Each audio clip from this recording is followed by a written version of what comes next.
My name is Lakshmi. I'm a journalist. Now, the second question is, Muslim men are allowed to marry 4-5 times, I think, and they don't require their wife's permission, the first wife's permission to marry, correct me if I'm wrong, to marry more number of times.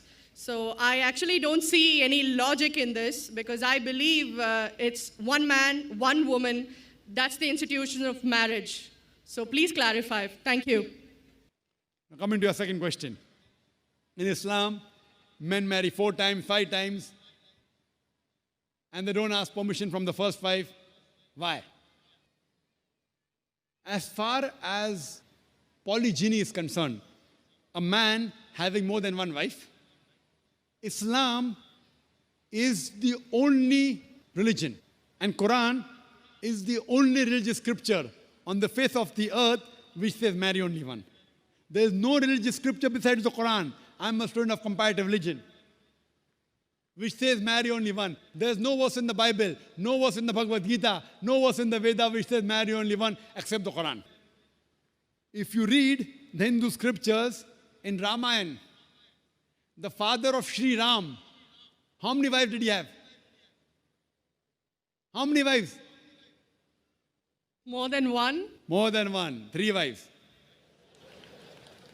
Fine. Shri Krishna, according to Mahabharata, how many wives he had? Unlimited. Not unlimited. You don't know your scripture well. No. Did he have 4 wives? No. I have no idea.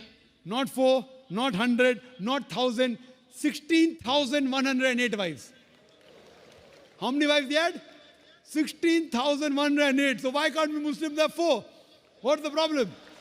When Shri Krishna can have 16,108 wives, why can't we have 4? Further, if you read the Vishnu Purana, chapter number 24, verse number 1, it says a Brahmin can have up to 4 wives. If you read the Jewish scriptures, it gives you permission to have as many wives as you wish. If you read the Christian Bible, it gives you permission to have as many wives as you wish. If you read the Bible, Abraham had 3 wives. Solomon, how many wives he had? He had 700 wives. It is later on, the church has put a ban that Christians should marry only one, not the Bible. It is the Jewish community married more than one wife. It was in 1950 that chief rabbi passed a synod that Jews should marry only one. So it is the rabbi, not the Jewish scriptures. And according to Hindu scriptures, you can marry as many as you wish. It is the Indian government in 1954 passed a law called the Hindu Special Marriage Act. Hindu Special Marriage Act, which says Hindus should marry only one. It is not the religious scripture. It is not Bhagavad Gita. It is not Ramayana. It is not Mahabharata. It is not Veda. It is the Indian Penal Code. The Indian government, which has passed a law in 1954 that Hindus should marry only one. But according to the statistics of the status of the woman in Islam, if you read the government documents on page number 66, 67, it says that Muslims do polygamous marriages. You know what is the percentage in India? 4.3%. How much? In India, 4.3% of the Muslim men do polygamous marriages. A statistic between 1951 to 1961. Hindus, how many?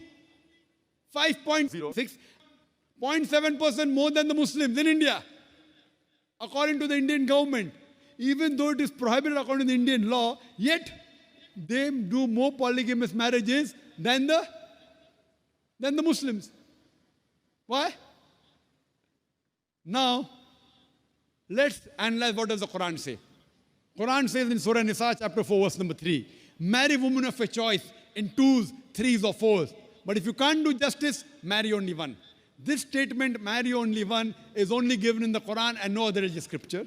It says, marry women of your choice in 2s, 3s or 4s. But if you can't do justice, marry only one. So if you want to marry more than one woman, one of the criteria of the Quran is you should do justice. If you can't do justice, you should marry only one.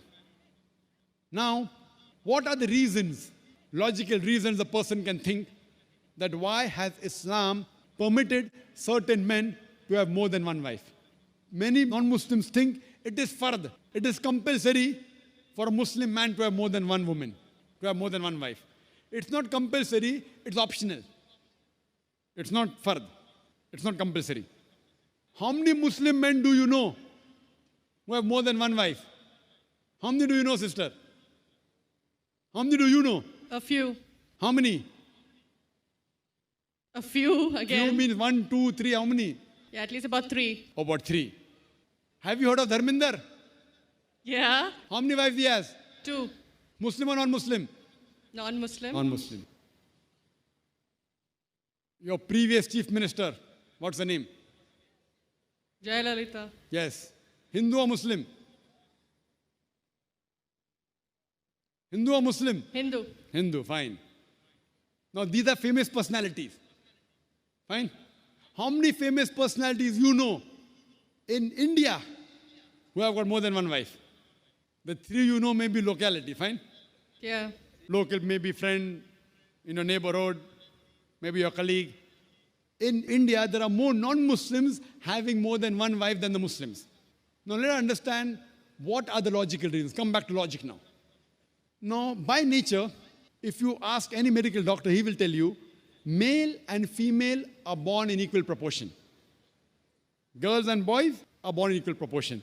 But any medical doctor, any pediatrician, any children doctor will tell you that the female sex, the female child is stronger than the male child. That's the reason there are more deaths in the male children as compared to female children. So in children's age itself, the female children are much more than the male children. As life grows on, there are people dying due to accidents, due to alcoholism, due to war. There are more males dying as compared to females. Today, if you analyze in the world, there are more females in the world as compared to males. There are few third world countries like India where the male population is more than the female population. And do you know why? The reason is because of female feticide and female infanticide. According to an article, a program which came on BBC by the name Let Her Die, the program was assignment.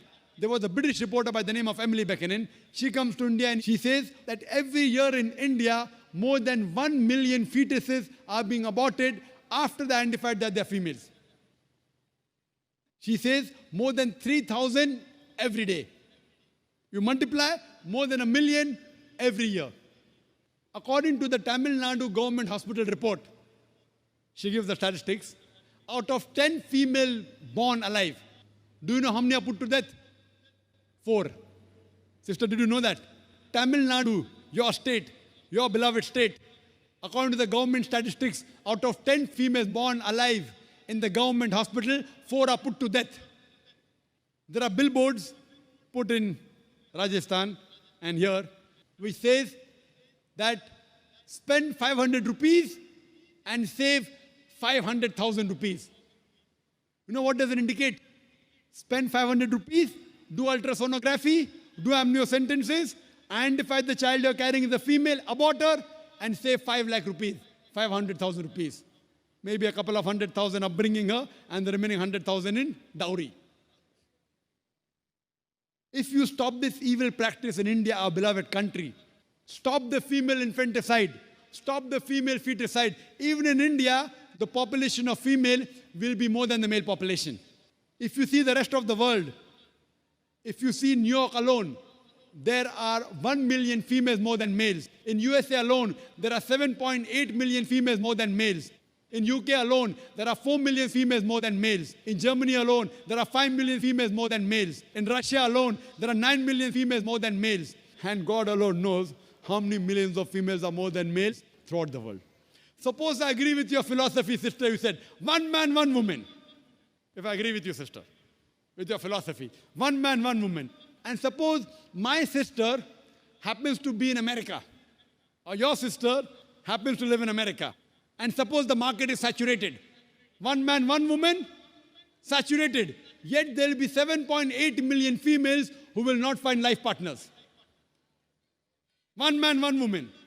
Now the option for these 7.8 million females is either marry a man who already has a wife or become public property? You say, Dr. Zakir Naik, public property, such a harsh word. Sister, it is the most sophisticated word I can use. I cannot use a more sophisticated word than public property. According to the studies of America, do you know, on an average, a man, before he settles down with a wife, he has 8 different sexual partners. Do you know that? On average, 8. Some may have 1, some may have 10, some may have 20. 8 sexual partners before he settles down with one. So the only option remaining, so if my sister happens to live in America, or if your sister happens to live in America, and the option is given to her, and suppose the market is saturated, every man has found a woman for himself. And unfortunately, if my sister, or if your sister happens to be one of the women who has not found a life partner, the only option for them is either marry a man who already has a wife or become public property. Any modest woman would opt for the first. Sister, what would you opt for your sister? Marrying a man who already has a wife or become public property? My sister's too young to be married, so When she grows up and if she happens to go to America, or if you happen to be in America, third choice. what would you prefer for her? You're the elder sister.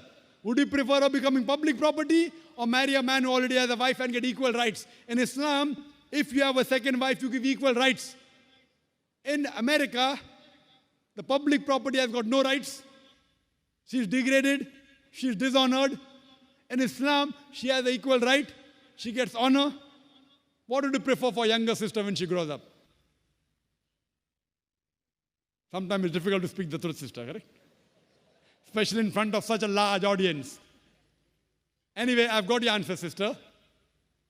Thank you. And your silence speaks for that.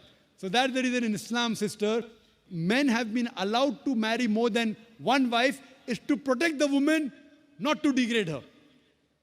Regarding a question, is it compulsory that the husband should take the permission of the wife?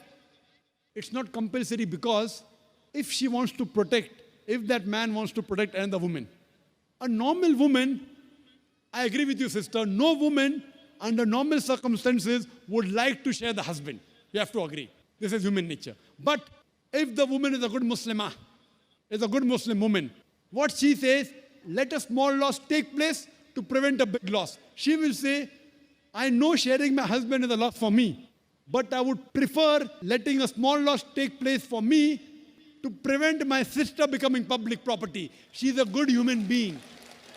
So she would surely give permission to the husband to marry a second woman, if she's a good Muslim woman. But taking permission is not fard, it is preferable.